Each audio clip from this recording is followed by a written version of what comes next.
So guys, pinakulo ang manok. Bango-bango guys. Isa itong manok na Bisaya. Tawag ito native chicken in English, mga ka-chops. Chop, isang oras na. Malapit na isang oras to. Pinakuluan namin. Tingnan nyo mga ka-chop. Bango-bango talaga mga ka-chop. Tingnan nyo mga ka-chop.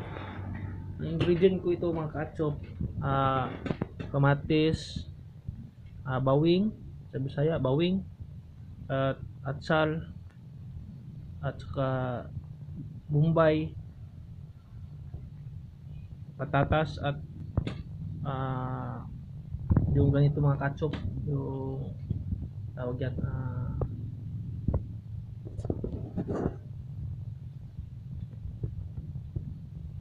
sa mga ingredient ng pangpalasa mga ka-chop.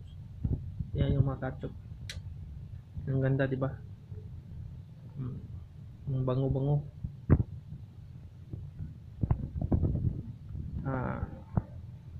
Hintayin natin mga ka-chop na mas lata pa, mas malata pa yung lutong-lutong. Oh, tingnan niyo mga ka-chop yung tiil niya mga ka-chop, oh. Lumalabas na yung ribs niya mga ka-chop. Yan ang pinakulong manok. Manok lang sa kala mga ka-chops. So hintayin natin mga ka-chop. Pakuluin pa natin ng ilang minuto para mas maganda pa yung kalabasan mga ka-chop. Pagkatapos yan, subukan natin kung anong lasa. Ito mga ka-chop, yung sandok ko plastic. Ganyan natin mga ka-chop para mas yung mga lamas niya yung maka-absorb po sa loob ng katawan ng manok, sa loob ng ito mga ka-chop. Itong gawin nyo mga ka-chop kung gusto nyo, kung nakatry na kayo mga ka-chop na ganitong pagluluto. Subukan nyo naman kung anong mga mas magandang kalalabasan. Ito mga ka-chop, kanina pa ako nagpakulo, pinakuluan ko muna, napakulo ako ng tubig. Pagkatapos nilalagyan ko ng mga ingredients katulad nito, at yan, nilagay ko yung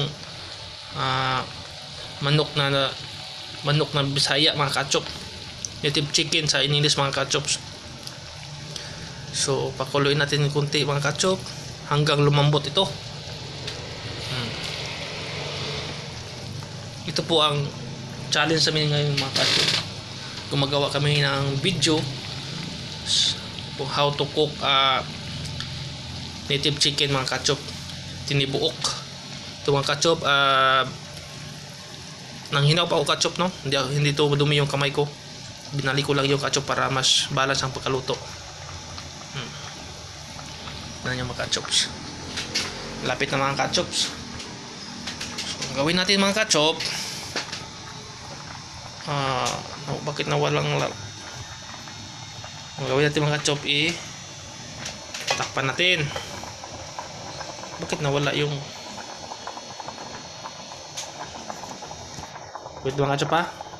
Kasi nalulubat yung phone ko mga ka-chops, kaya nawawala yung lights.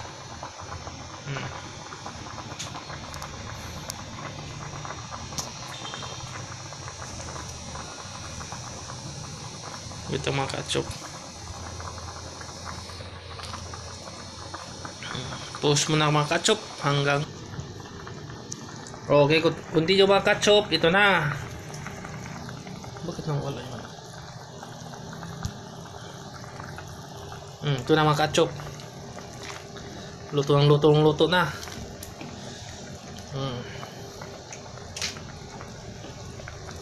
Lagyan natin ganyan natin yung mga ka-chop kasi para lumambot ang kanyang yung kanyang skin. Tingnan nyo mga ka-chop, oh. Medyo kulang pa ng luto, kailangan pa natin ng pakuluan para mas maganda pa ang kinalabasan mga ka-chop. Mga chop, sinubukan ko na i-test tong native chicken na niluto ko. Ang ganda. Ang lasa niya, ang gandang lasa na compare sa ibang mga manok, yung broiler at iba pang mga klaseng manok. Ito, Uluhano ito mga kachop. Talagang Bisaya ito mga kachop. Test natin subok ulit mga kachop.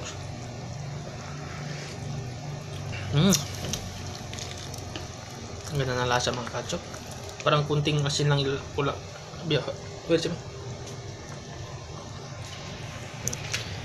Kahit kunting asin lang mga kachop. Kailangan kunting asin. Kunting asin lang mga kachop. Yun, ganyan natin mga kachop. Ang lumambot na kachop. Ito po yung laman ng kachop.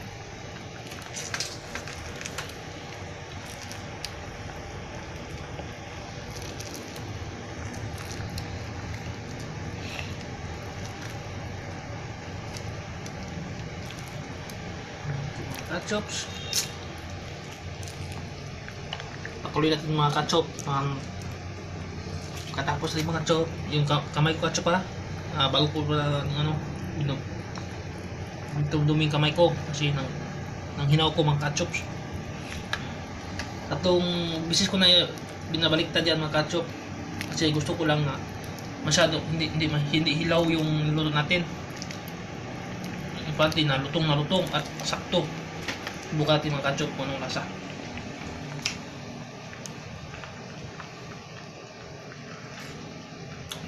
Okay mga kachop.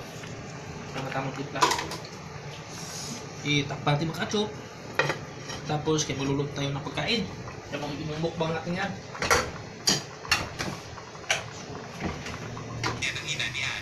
Okay mga kachop, let's continue. Ito na ang kinalabas ng mga kachop. See the different between so muna ito mga kachop, ito ang kinalabasan after 1 hour na niluluto natin yung native chicken. Ito na kinalabasan, yung mga ribs niya mga kachop lumalabas na sa sobrang lutong. Yung mga lambot pala, sorry po mga kachop, akala ko lutong, lambot pala. So ito mga kachop, may mga patikulon, atay.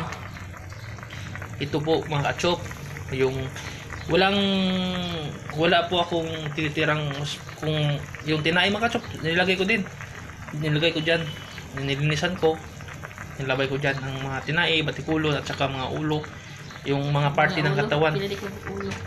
Yung ulo, yung pinutol ko yung ulo, nilagay ko dyan.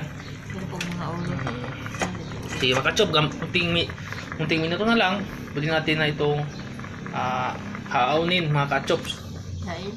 Ihainin natin. So ito mga kachop, ito na. Hitingan natin kunti-kunti hanggang maluto mga kachops. Okay, part 1 po ito mga kachop. Ika-out ko na mga kachops.